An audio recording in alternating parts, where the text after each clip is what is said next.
హైదరాబాద్ సంధ్య theatre వద్ద జరిగిన తొక్కిసలాట ఘటనలో అల్లు అర్జున్ జైలుకు వెళ్లి వచ్చారు. ప్రస్తుతం ఆయనకు రెగ్యులర్ బెయిల్ మంజూరైంది. ఈ ఘటనను దృష్టిలో పెట్టుకుని తెలంగాణ వ్యాప్తంగా బెనిఫిట్ షోలకు టికెట్ల రేట్ల పెంపుకు అనుమతి ఇవ్వమని సీఎం రేవంత్ రెడ్డి ప్రకటించేశారు. అయితే ఈ ఘటన మరొక ముందే తాజాగా రాజమండ్రిలో జరిగిన గేమ్ చేంజర్ ప్రీ రిలీజ్ వేడుకను చూసి వెళుతూ ఇద్దరు మృతి చెందినట్లుగా ఆలస్యంగా తెలిసింది. రాజమండ్రిలో జరిగిన గేమ్ చేంజర్ ఈవెంట్ ను చూసేందుకు వచ్చిన ఇద్దరు యువకులు తిరిగి వెళ్తుండగా వ్యాన్ ఢీ కొట్టడంతో ఒకరు అక్కడికక్కడే మృతి చెందగా మరొకరు ఆసుపత్రికి తరలిస్తుండగా మధ్యలోనే మృతి చెందినట్లుగా సమాచారం. ఈ ఘటనలో చనిపోయిన వారి పేరు మణికంఠ, చరణ్ అని తెలుస్తోంది.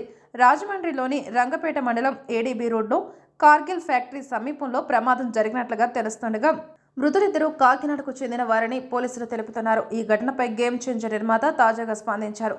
Game changer pre release event నుండి వెళుతూ ఇద్దరు అభిమానులు మృతి చెందినట్లుగా మా దృష్టికి వచ్చింది. నిజంగా ఇది బాధాకరం. మృతుల కుటుంబాలకు 5 లక్షలు నా వంతుగా అందించనున్నానని నిర్మాత దిల్ రాజు మీడియా సమక్షంలో తెలిపారు.